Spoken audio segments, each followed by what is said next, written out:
ya Congo baza kolela pona pasi eleki Koka yango yo eza kobeta pona yo fonctionnaire Kokole ya koko eza kolela pona yo étudiant Congo mongali aza koloba pona yo Congo Peuple congolais, bonjour, topé, bonsoir, ici Kanyon Soborozala. Ezala na moi itango borotala bilili oyo ezala na butu tango boromona yango na pesi bino losako mingi na mboka place bozali lelo na zongi lisusu na baetando ya mikie pona kolobela likambo ya article 64 lelo tobeta sete mingi na ba alinea nyonso mibale alinea ya liboso pe alinea ya mibale Batu ya Kabila bazali ko bomba na mingi na sima deuxième alinéa pona ko contraindre peuple na bobangi baza ko utiliser alinéa mibale ya ni alinéa 2 pona ko induire peuple na erreur ko intimider nation bomona ki Floribert Kabange Numbi wazali procureur ya République ya Kingakati ndenge bandai kolobela yango et même Kanyama Yé pazali kolobela alinéa de wana pona ko intimider peuple ko bangisa peuple. Kasi biso bala misala ya peuple congolais tozali wana pona koloba bosolo vérité na peuple po peuple ayeba. Donc peuple congolais bolanda na bokebi mingi émission oyo po ba vérité robima awa batu ya Kabila bakolobalaka bino ngo jamais. Bakotika jamais kotangela bino vérité ya constitution ya mboka wana. Liboso ete to banda Botika ngana tangela bino article 64 de la Constitution, comme ça, Bokoyeba. Tout Congolais a le devoir de faire échec à tout individu ou groupe d'individus qui prend le pouvoir par la force ou qui l'exerce en violation des dispositions de la présente Constitution. Toute tentative de renversement du régime constitutionnel constitue une infraction imprescriptible contre la nation et l'État. Elle est punie conformément à la loi. Cet article 64, c'est l'article qui donne au peuple le pouvoir de mettre hors d'état de nuire tout individu ou groupe d'individus qui prend le pouvoir par la force ou qui l'exerce en violation des dispositions de la Constitution. Mais avant d'explorer cet article, d'exploiter cet article, le peuple congolais doit savoir qu'il est souverain. Être souverain, ça veut dire être au-dessus de toutes les lois, de toutes les dispositions. Le peuple est au-dessus de tout. Le peuple est souverain. Pour ne pas abuser de cette souveraineté, il y a la Constitution qui agit sur les individus. Voilà pourquoi il existe une constitution. Mais lorsque le peuple se réunit et se dit à partir d'aujourd'hui, cette constitution ne tient plus lieu d'exister, au nom de sa souveraineté, le peuple fait tomber le régime en question. Ce qui nous intéresse aujourd'hui, c'est l'alinéa 2 de cet article qui est servi d'argument chez les kabylistes. Nous avons vu Floribert Kabange Numbi, procureur de la République de Kingakati, menacer le peuple en utilisant l'alinéa D de l'article 64 qui dit toute tentative de renversement du régime constitutionnel constitue une infraction imprescriptible contre la nation et l'État. Elle est punie conformément à la loi. Nous sommes d'accord avec cet alinéa D de la Constitution puisque l'objectif de la Constitution de même de cet alinéa est de protéger un régime constitutionnel. Lorsqu'on défend aux individus, lorsqu'on se prémunit des tentatives de renversement des régimes constitutionnels, c'est tout à fait normal, logique, dans un pays qui se respecte. Mais la question que les kabylistes devraient se poser avant d'utiliser l'alinéa 2, c'est celle de savoir, est-ce que le pouvoir de Kabila est un régime constitutionnel? Et à cette question-là, nous sommes tous d'accord à dire non. Le régime de Kabila n'est pas constitutionnel. Voilà pourquoi, spécialement aujourd'hui, j'ai réuni pour vous 10 articles qui sont constamment violés par les régimes de Kabila. 10 articles de la Constitution que les régimes de Kabila fait fi de ne pas savoir l'existence. Et rien que la violation de la Constitution est une des raisons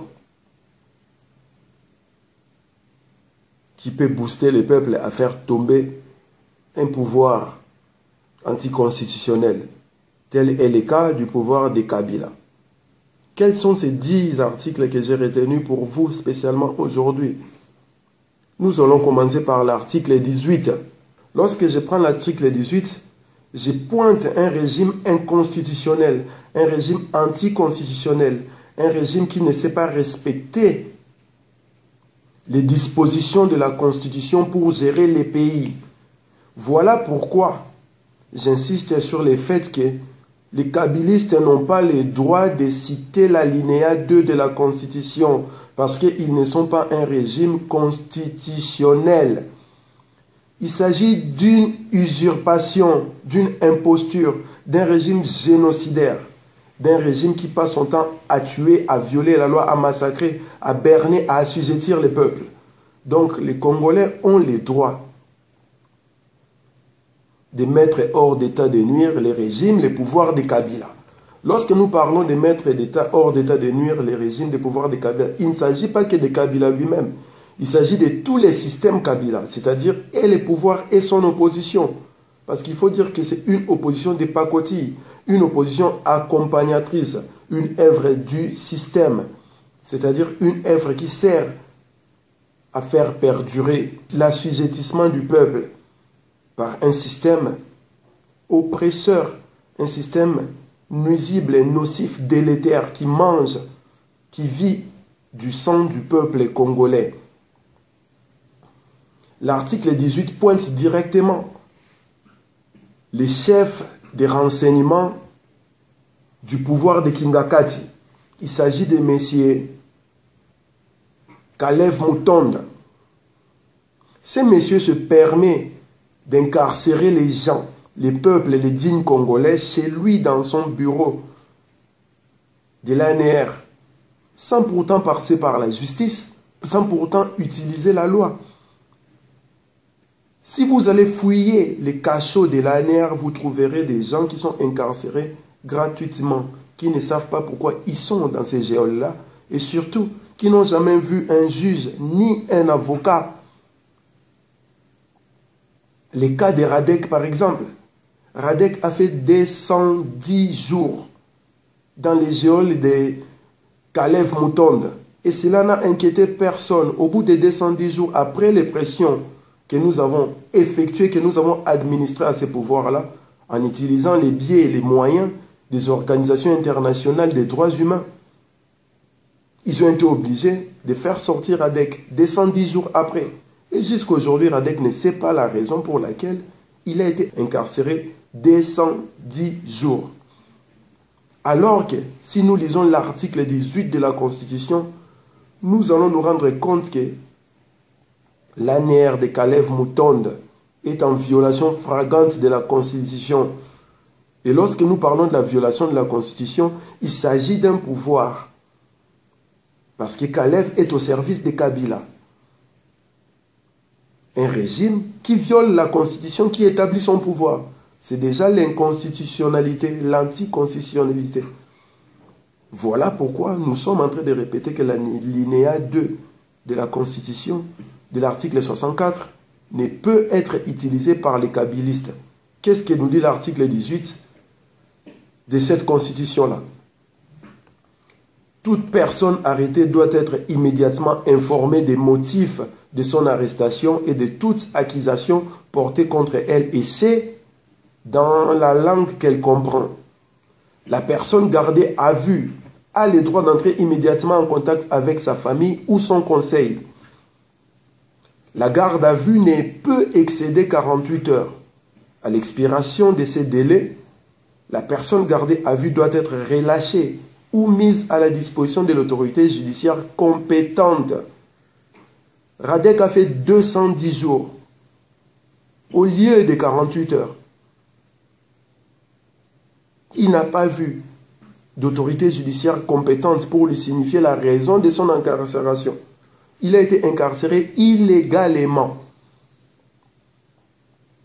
Et ça ne peut être pardonné dans un pays où la loi est respectée. Voilà pourquoi nous avons incité Radek à déposer plainte contre Kalev et certains avec qui il dirige l'ANER. Et je peux vous assurer que la plainte que Radek Suprême a déposée contre Kalev à Kinshasa, nous avons la même plainte que nous avons déposée ici en France et que nous avons transmis pour copie d'information à la Cour européenne. Le régime de Kabila s'est singularisé dans les intimidations, dans la censure. Ces régimes-là passent son temps à bâillonner la presse, à empêcher les gens de dire, de penser, de débiter leurs réflexions contre ces régimes-là. La tolérance, la liberté d'expression n'est pas acceptée au Congo de Kabila. Et ceci nous incite à rappeler aux Kabilistes que le pouvoir est là pour garantir la Constitution et non pour violer la Constitution. Pourquoi je parle de la liberté d'expression? Lisons l'article 23 de la Constitution et nous saurons que le régime de Kabila est anticonstitutionnel. Et l'application de l'article 64 contre ce régime-là devient légitime et légale au peuple congolais qui, de surcroît, est souverain. Qu'est-ce que nous dit l'article 23 de la Constitution? Toute personne a droit à la liberté d'expression. Ces droits impliquent la liberté d'exprimer ses opinions ou ses convictions, notamment par la parole, l'écrit et l'image, sous réserve du respect de la loi, de l'ordre public et des bonnes mœurs. Combien de fois la censure congolaise a agi contre les Congolais qui tenaient un discours contre Kabila? Combien de fois des musiciens se sont vus retirer les micros parce qu'ils avaient un discours qui va à l'encontre des actes de Kabila? Combien de fois des politiciens, des acteurs de la société civile se sont vus interdire la parole parce qu'ils ont un discours qui s'oppose au pouvoir de Kabila? Je vous ai parlé de l'article 18. Maintenant, je vous parle de l'article 23. Nous allons passer à l'article 24. L'article 24 donne les pouvoirs à tout Congolais de passer à la télévision, d'utiliser les médias de l'État, de parler et de dire ce qu'ils pensent, sans pourtant qu'il y ait censure. Au moment où ça reste dans le respect de la loi, au moment où ça reste dans le respect, dans les codes de bienséance, de bonne manière, il n'y a pas de raison d'interdire aux gens d'objecter, de refuser la pratique de la Kabylie. Et pourtant, les médias de l'État servent de propagande à Kabila et les PPRD. L'opposition n'a pas droit de citer en ce qui concerne les médias de l'État. En fait, Kabila a privatisé les médias de l'État pour en faire ses médias personnels. Et utilisant en même temps cela pour faire sa propagande, faire son matraquage en vue d'abrutir les peuples. Qu'est-ce que nous dit l'article 24 de la Constitution? Toute personne a droit à l'information. La liberté de presse, la liberté d'information et d'émission par la radio et la télévision, la presse écrite ou tout autre moyen de communication sont garantis sous réserve du respect de l'ordre public, des bonnes mœurs et des droits d'autrui. La loi fixe les modalités d'exercice de ces libertés. Les médias audiovisuels et écrits d'État sont des services publics dont l'accès est garanti de manière équitable à tous les courants politiques et sociaux. Le statut des médias de l'État est établi par la loi qui garantit l'objectivité, l'impartialité et le pluralisme d'opinion dans le traitement et la diffusion de l'information. Essayons d'observer ce que fait Mende, Lambert Mende, avec la RTNC ou les médias de l'État. Qui d'autre a le droit de parler autant que Mende à la RTNC? L'alinéa 4 de l'article 24 est clair. Les médias audiovisuels et écrits d'État sont des services publics dont l'accès est garanti de manière équitable à tous les courants politiques et sociaux. Le statut des médias d'État est établi par la loi qui garantit l'objectivité, l'impartialité et le pluralisme d'opinion dans le traitement et la diffusion de l'information. Est-ce que l'opposition congolaise bénéficie de la même plage horaire que les propagandistes du PPRD? Ce sont des questions que nous devons nous poser. Il s'agit de l'article 24 qui est violé constamment. L'article 24 est violé constamment. Les médias de l'État sont devenus des organes de propagande de la Kabylie, des propagandes des kabylistes. Nous ne pouvons en aucun cas accepter une telle violence de ce qu'ils prétendent appeler constitution. Voilà pourquoi l'article 64 prend autorité sur tout et son usage est légitime et légal au nom de la souveraineté du peuple. Nous allons parler maintenant de l'article 26 de la Constitution. L'article 26 qui donne les droits aux Congolais de manifester seulement au moment où ils envoient une lettre aux autorités compétentes pour signifier qu'il y aura une manifestation pour X ou Y raison. Mais combien de fois Kimbuta a refusé des manifestations des Congolais? Combien de fois Kimbuta a boycotté par un usage excessif du pouvoir qu'il détient? Combien de fois Kimbuta a interdit des manifestations au Congo en utilisant Kanyama et la soldatesque à la solde de Kabila? Qu'est-ce que nous dit l'article 26 de la Constitution? La liberté des manifestations est garantie. Toute manifestation sur les voies publiques ou en plein air impose aux organisateurs d'informer par écrit l'autorité administrative compétente. Nul ne peut être contraint à prendre part à une manifestation. La loi en fixe les mesures d'application. L'alinéa 2 de l'article 26 est clair. Toute manifestation sur les voies publiques ou en plein air impose aux organisateurs d'informer par écrit l'autorité administrative compétente. Combien de fois les organisateurs des manifestations au Congo ont envoyé des missives au gouvernorat de Kinshasa et qui ont eu en retour des réponses négatives? Combien de fois la police, sous les commandes de Kanyama, esprit des morts, s'est distinguée dans l'interdiction des manifestations des Congolais au Congo? Ce sont des pratiques que nous ne pouvons tolérer et que nous rappelons aux kabylistes qui passent leur temps à se défendre de l'article 64 en citant l'alinéa D. Je répète que l'alinéa D dit clairement que tout renversement d'un régime constitutionnel. Un régime constitutionnel, c'est un régime qui respecte la Constitution, qui fait de l'application de la Constitution son credo. C'est un régime qui est garant de la Constitution. Un régime qui viole la Constitution constamment, en permanence, tout le temps, n'est pas un régime constitutionnel. Ça devient un régime anticonstitutionnel. Et de surcroît, lorsqu'il s'agit de Kabila, dont il est question d'une usurpation des pouvoirs, d'une imposture, d'un gouvernement génocidaire, d'un gouvernement abrutissant les peuples. Donc l'usage de l'article 64 est légitime pour les Congolais. Parlons maintenant de l'article 42. L'article 42 qui garantit la bienséance, le bien-être de la jeunesse. L'article 42 ordonne les pouvoirs de s'assurer du bien-être de la jeunesse, de son éducation, de son développement intégral. Mais que font les Bochab, les Kimbuta, les Francis Kalombo de cette jeunesse-là? Qu'est-ce qu'ils ont fait de cette jeunesse-là?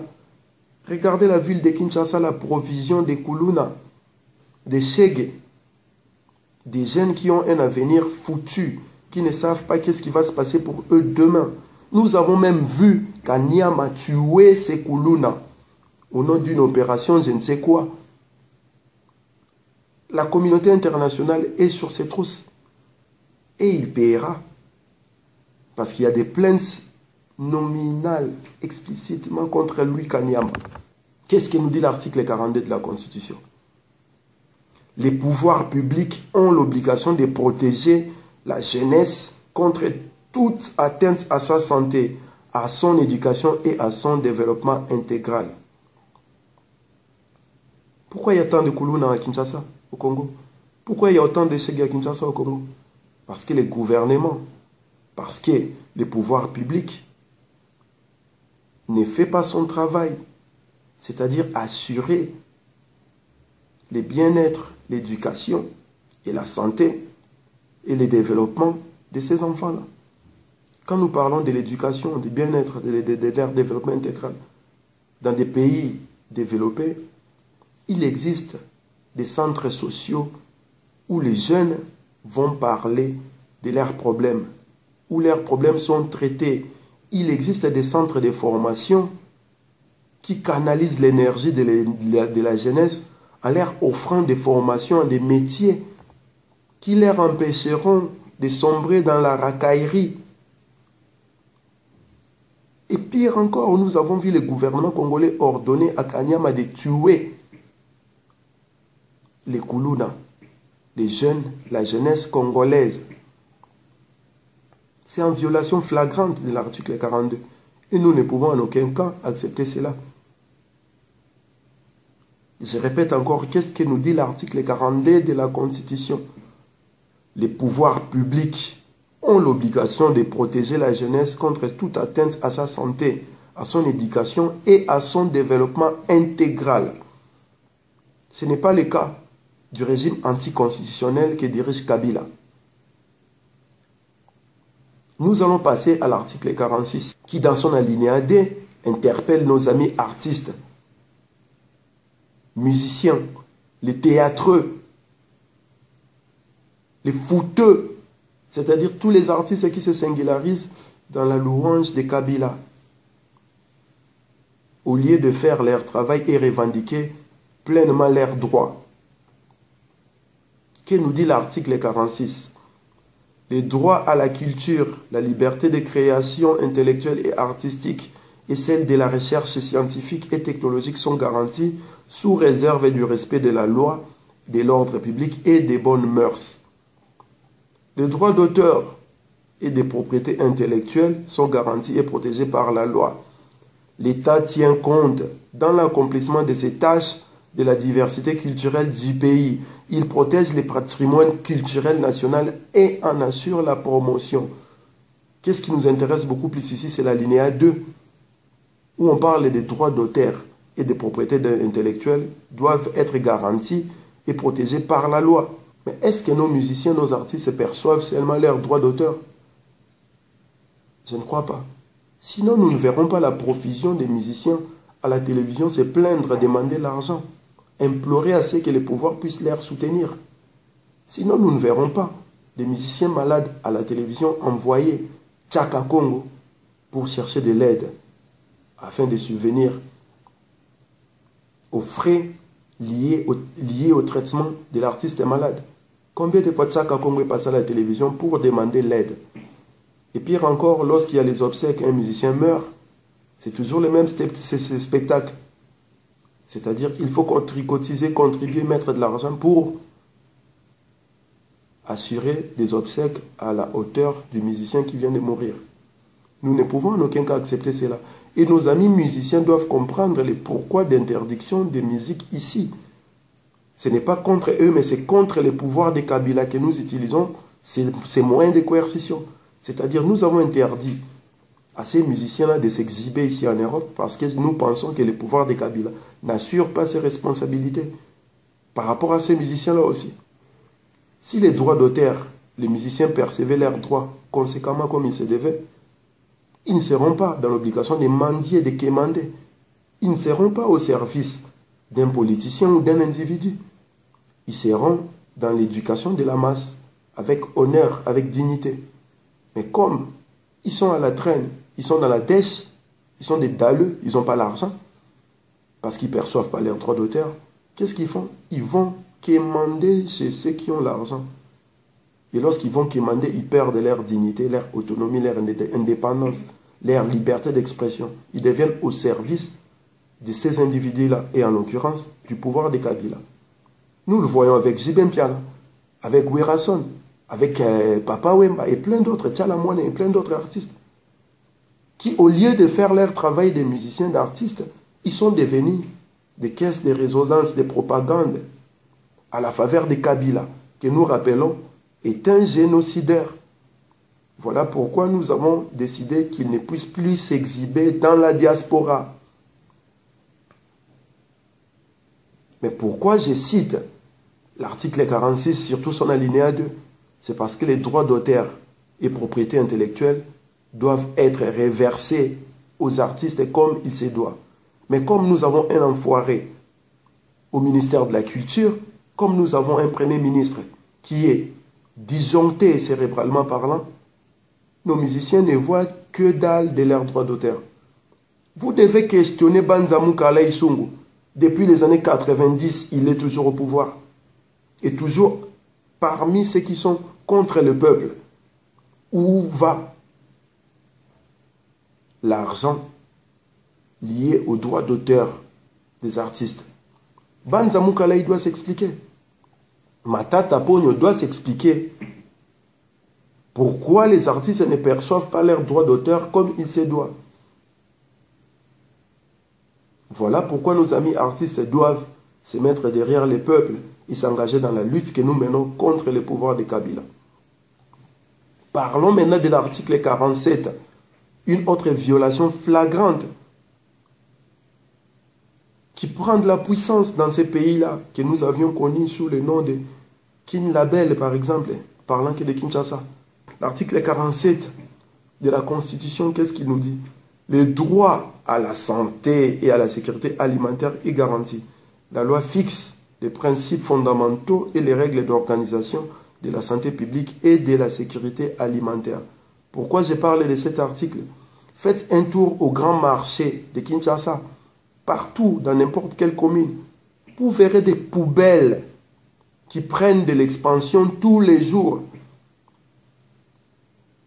Et juste à côté, vous verrez nos mamans en train de vendre de la viande, de la nourriture que nos enfants vont ingurgiter juste après avoir acheté. Aucune sécurité alimentaire. Les Congolais mangent de la nourriture périmée. Et ça, au vu au sud de tout le monde. Qu'est-ce qu'il fait le ministre de la Santé? On ne sait pas. Pourquoi toutes ces provisions de profusion de poubelles là où la nourriture est vendue? L'objectif, c'est quoi? Rendre les Congolais malades afin qu'ils ne puissent plus revendiquer ces droits. Je suis déjà au 7e article dont la violence est constante au Congo. Je vous ai cité l'article 18, l'article 23, l'article 24, l'article 26, l'article 42, l'article 46, l'article 47. Des articles qui sont violés constamment par le pouvoir de Kabila. Nous allons passer à l'article 48 qui ordonne au pouvoir de Kabila, au régime constitutionnel, disons, de garantir des logements décents, des droits d'accès à l'eau potable et à l'énergie électrique. Mais la question sera seulement de poser aux Congolais. Vous avez des logements décents, vous avez l'accès à l'eau potable, vous avez l'accès à l'énergie dont votre pays est l'un des grands producteurs du monde. Non. Nous avons appris le délestage au Congo. Alors que nous avons l'un des barrages les plus puissants du monde. Les câbles électriques passent au-dessus du village, mais le village qui héberge ces barrages-là n'a pas d'électricité. Que fait le gouvernement Kabila pour assurer les droits à l'électricité, les droits à l'énergie à tous les Congolais? Les logements décents, l'eau potable, ce sont des minimums humains. Nous sommes en 2016. Nous ne sommes pas au Moyen-Âge. Les logements sociaux existent au Congo? Non. Les seuls qui ont droit au logement décent, ce sont ceux qui ont des familles au gouvernement. Et pour les restes, démerdez-vous. L'énergie, n'en parlons pas. Les gens s'alimentent beaucoup plus de groupes électrogènes que de l'énergie que la SNEL devait leur rendre. Qu'est-ce qui dit l'article 48? Les droits à un logement décent, les droits d'accès à l'eau potable et à l'énergie électrique sont garantis. La loi fixe les modalités d'exercice de ces droits. Parlons maintenant de l'article 69. Qu'est-ce que nous dit l'article 69 par rapport à la Constitution, par rapport au pouvoir constitutionnel, au régime constitutionnel. Au fait, l'article 69 définit qui est le président de la République et qu'est-ce qu'il doit faire. Vous allez vous rendre compte que les premiers à faire le contraire de ce qui prescrit l'article 69, c'est bien Hippolyte Kanambe alias Kabila. Voilà pourquoi l'une des raisons de l'utilisation de l'article 64, c'est la violence des textes de la nation, c'est-à-dire la Constitution. Et les premiers à violer ces textes, c'est bien, mais c'est Kabila. Qu'est-ce qui nous dit l'article 69? Le président de la République est le chef de l'État. Il représente la nation et il est le symbole de l'unité nationale. Il veille au respect de la Constitution. Il assure par son arbitrage le fonctionnement régulier des pouvoirs publics et des institutions ainsi que de la continuité de l'État. Il est le garant de l'indépendance nationale, de l'intégrité du territoire, de la souveraineté nationale et du respect des traités et accords internationaux. Kabila a-t-il mis en œuvre l'accord cadre d'Addis Abeba? Ça, c'est une bonne question à lui poser. Est-ce qu'il assure par son arbitrage le fonctionnement régulier des pouvoirs publics et des institutions ainsi que la continuité de l'État? Non. Kabila est au service de Kagame, de Kigali, de Museveni, d'Eduardo Santos, de Denis Sassou Nguesso, et non au service du Congo et du peuple congolais. Il est au service des multinationales. Il ne sert pas le peuple, il ne sert pas les intérêts du peuple congolais. Combien de fois les frontières du Congo ont été violées, soit par le Rwanda, soit par l'Ouganda, soit par l'Angola, soit par le Soudan ou la République centrafricaine? L'intégrité nationale, l'intégrité du territoire. Kabila assure-t-il l'intégrité du territoire? Il assure la souveraineté nationale. Donc il faut comprendre, le peuple congolais, que l'usage de l'article 64 est un droit. C'est un devoir du peuple. Et rien ne nous interdit l'usage. Au contraire, avec les régimes de Kabila, nous avons plein les droits et nous sommes dans les devoirs de l'application de l'article 64. Je vous ai cité l'article 69 de la Constitution qui exige au président de la République de faire respecter la Constitution. Et pourtant, M. Kabila, Hippolyte Kanambe alias Kabila, s'est singularisé dans la violence de la Constitution. Je vous ai déjà cité 9 articles qui sont constamment violés par les régimes anticonstitutionnels de Kabila. Nous allons passer à l'article 105. Un article qui devait nous faire comprendre sur quel genre de pouvoir nous sommes en face. Et pourquoi nous devons utiliser l'article 64? Qu'est-ce qui nous dit l'article 105? Le sénateur est élu pour un mandat de 5 ans. Il est rééligible. Les mandats des sénateurs commencent à la validation des pouvoirs par le Sénat et expirent à l'installation du nouveau Sénat. Le Sénat actuel du Congo est inconstitutionnel, anticonstitutionnel. C'est un Sénat qui est né d'un glissement.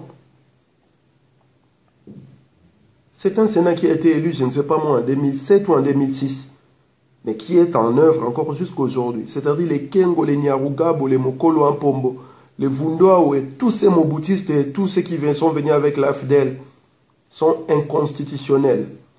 Et cela ne dérange pas les pouvoirs en place.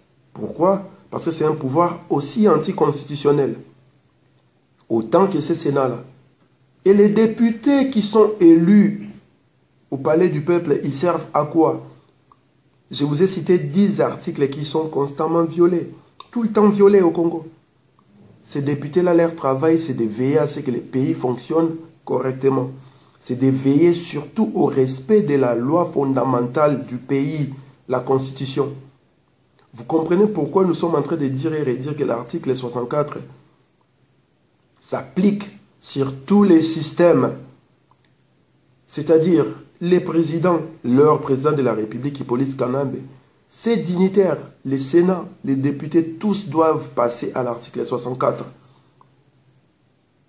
Ce sont des criminels, des inconstitutionnels, des anticonstitutionnels. Au lieu de travailler pour l'application de la loi comme il se doit, ils se sont singularisés dans des futilités en faisant du djalelo au Parlement, là où l'excellence des vrais primait. Vous comprenez, peuple congolais, pourquoi nous parlons constamment de l'article 64 et ne vous laissez pas avoir par les procureurs de la République de Kingakati, M. Floribert Kanumbi, qui intimide et les journalistes et le peuple, que l'usage de l'article 64 dans son alinéa D peut créer du tort à ceux qui ont utilisé l'alinéa 1. C'est un mensonge. Juridiquement parlant, c'est un mensonge parce que l'alinéa D parle d'un régime constitutionnel. Et lorsque nous parlons de régime constitutionnel, il s'agit d'un pouvoir qui fait respecter la loi, qui est garant de la Constitution, tel que le stipule l'article 69 de la Constitution. Parce que l'article 69 définit les pouvoirs même du président de la République. Et Kabila s'est singularisé en faisant le contraire de tout ce que la Constitution lui demande de faire. Il n'en a rien à foutre de votre Constitution, de votre pays. C'est un mercenaire au service des étrangers. Voilà pourquoi vous devez faire usage, cher peuple congolais, de l'article 64 le plus tôt possible. Voilà pourquoi nous vous avons appelé à la désobéissance civile. Nous avons décrété l'application de l'article 64 depuis le 23 janvier 2016 ici à Paris. Et nous continuons dans cette logique-là. Vous en faites des usages à travers les chansons. Quand vous chantez Yebela Mandé Sili Elo Roni Sila Raté. Lorsque vous refusez d'aller au stade des martyrs voir la coupe de Kabila, c'est l'usage de la désobéissance civile. Et nous ne faisons pas ça pour les politiciens. Nous faisons ça parce qu'il s'agit d'un pouvoir génocidaire qui dirige ces pays-là et nous devons les dégager le plus vite possible. Donc, article 64, sa mise en pratique a été décrétée. Peuple congolais, mettez-vous en œuvre. Passez à la désobéissance civile. C'est mardi 16 février, personne ne sort de chez lui et personne ne va mourir. Il ne viendra pas vous tuer à la maison. Et je peux vous garantir que s'il ose encore tuer un seul Congolais, il aura la foudre du monde sur lui parce que tous les projecteurs sont braqués sur ces pouvoirs-là. Tout le monde veut son départ. Ses parrains, d'autres fois les Américains, les Français, les Belges, les Anglais, tout le monde veut le départ immédiat de Kabila. Ils ont même exigé aux États-Unis, le Sénat américain exigeait des sanctions, la rétention de l'argent de tous les kabylistes. Donc c'est à vous maintenant, peuple congolais, de montrer que vous êtes mûrs. Vous pouvez vous prendre en charge et diriger ces pays-là. Parce que le pouvoir, c'est vous. La souveraineté du Congo, c'est vous. Le peuple est souverain. Cependant, je dois préciser une chose. Si je parle de cette constitution, c'est parce que le régime de Kabila avait se couvrir derrière ces constitutions-là en citant l'alinéa D de l'article 64. Voilà pourquoi je me suis démerdé à vous citer 10 articles. Rien que 10 articles qui sont violés constamment, régulièrement par le gouvernement de Kabila. Et l'alinéa D ne doit pas vous tromper parce qu'il s'agit d'un régime constitutionnel que l'article 64 protège. Kabila n'est pas, le pouvoir de Kabila n'est pas un régime constitutionnel. C'est un régime anticonstitutionnel, c'est un régime dictatorial, c'est un régime génocidaire, c'est un régime qui viole la Constitution. Cette Constitution que nous appelons charte de l'occupation. Nous allons l'utiliser contre eux-mêmes. Et c'est pourquoi nous citons l'article 64. Prenons-nous en charge, passons aux choses sérieuses. Le samedi prochain, c'est-à-dire le samedi 20 février, nous nous retrouvons à Bruxelles pour l'Assemblée générale RDC et Lokomakasi. Donc les combattants résistants patriotes congolais, nous sommes attendus le samedi 20 février 2016 à Bruxelles. Kabila doit dégager lui et son système immédiatement. Il ne faut plus faire des quartiers. L'article 64 nous donne ses droits et ses pouvoirs. C'est légitime et c'est légal. Mais le peuple doit mettre en tête avant tout qu'il est souverain. Il est au-dessus de la Constitution. Parce que c'est lui qui accepte ou non cette Constitution-là. Bakomo na Kimbiri Kiti. Ibobo. Banaya Congo baza kolela pona pasieleki. Koka yango yo eza kobeta pona yo fonctionnaire. Koleya